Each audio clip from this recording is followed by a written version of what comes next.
What's going on, everyone? So there's a ton of talk about LeBron James heading to the Cleveland Cavaliers this offseason. But Cleveland really can only offer them a vet minimum, right?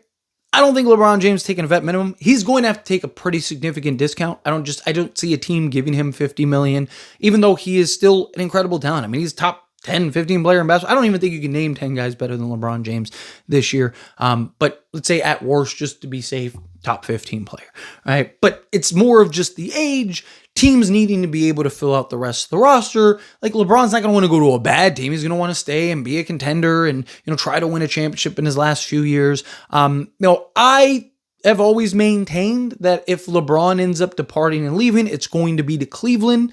If he leaves the Lakers, he's going to go to Cleveland for his farewell tour. And that very well could be this upcoming offseason. I do think LeBron is going to be patient.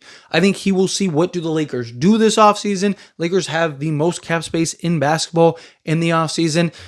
If he's like, man, I'm the difference between us winning a championship or not, and I don't have to leave LA because his family wants to stay in LA, I could absolutely see him sticking around for another year. But I also think Cleveland, they're a real potential to just be like, hey, you know what? Let's go make a push for LeBron. I also think it depends on what if Cleveland wins the championship this year?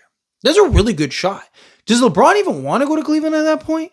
Right? Or is it kind of looked at as like, he's the, because if they say Cleveland loses in the first or second round this year, now LeBron goes, he's the hero, right? He's the savior, right? They go win the championship. It's like, boom, LeBron once again comes and saves the day in Cleveland. But if LeBron ends up going to Cleveland after they just won a championship, it's like, does that overshadow his retirement tour? Where it's like, he went to a team that just won the championship, right? So there's, I think, several factors that go into it beyond just LeBron James and it being as simple as Cleveland. But I think that there's a real kind of argument of does LeBron make sense for Cleveland? Right? Like Cleveland, since trading for James Harden, is undefeated. They've been really good. They are now right there in the thick of being a top seed once again. They have more depth with Keon Ellis and Dennis Schroeder. They are a very good basketball team, right? And they're better. Like the moves that they made them better.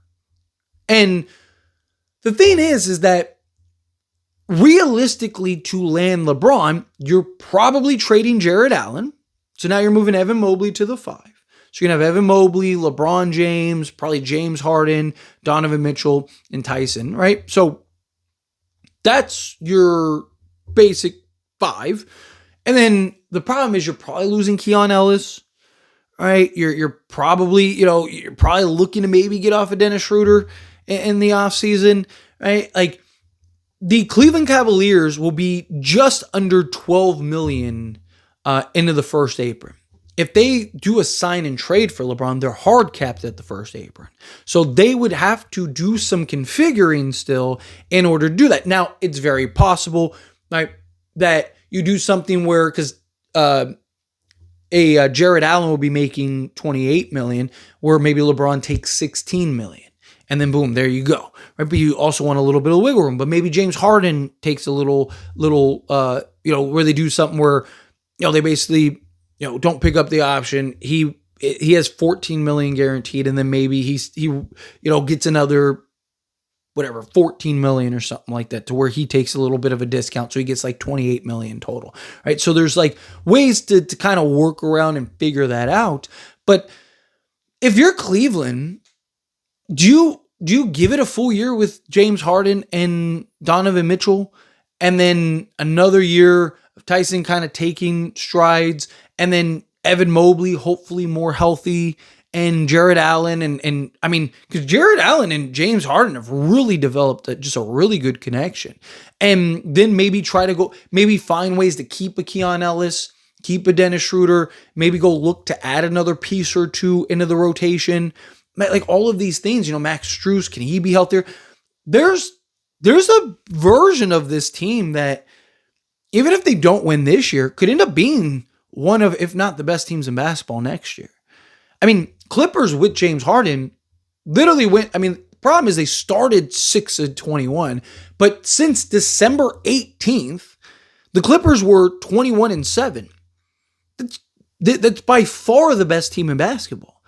And so if they can have similar success, and again, right now, Cleveland's having that similar success, do they just look at it as like, hey, instead of going in and jumping through hoops to get LeBron, do we just kind of, keep the balance that we have and kind of upgrade in the bench areas, and then, LeBron can just stay with the Lakers or whatever? Or do you look at it and go like, who are we going to get that's better than LeBron for even $20 million? Right? Let's say you have to give LeBron $20 million, right? Like, again, who's better than LeBron at $20 million that you get? So do you go more of a talent thing? But here's the question, right? Can LeBron James, Harden, and Donovan Mitchell, can they coexist?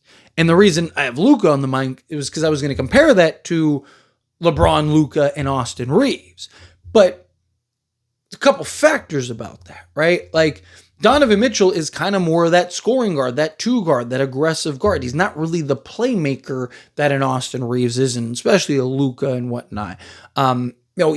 He score and all that other stuff, but also James Harden is best with he's high usage, high volume. And there's times where LeBron and Luka, like LeBron kind of is out, right? Like, you got another year of LeBron, I don't think he falls off a cliff and now all of a sudden he's, instead of being a top 10 guy, he's, a top 70 guy. Like, I don't think it'll be anything like that. But like, again, like, yes, LeBron would be able to kind of work within, but then also what does that do for Evan Mobley? So now is Evan Mobley, your fourth option?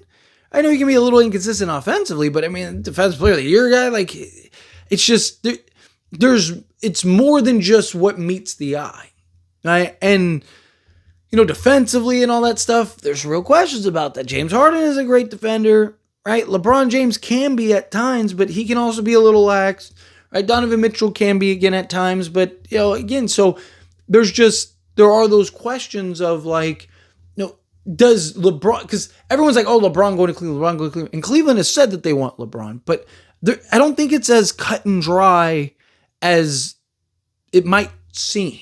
And I do think that there are arguments with how good the Cavs have been now with James Harden and the depth that they'd have and stuff like that. Some of that stuff you're going to have to sacrifice in order to bring in LeBron James. And it's just, I don't know, it's one of those things where I just think it could kind of complicate things a little bit. But anyways, always, this is a discussion. I pass a question to you. Let me know your thoughts and opinions down in the comments.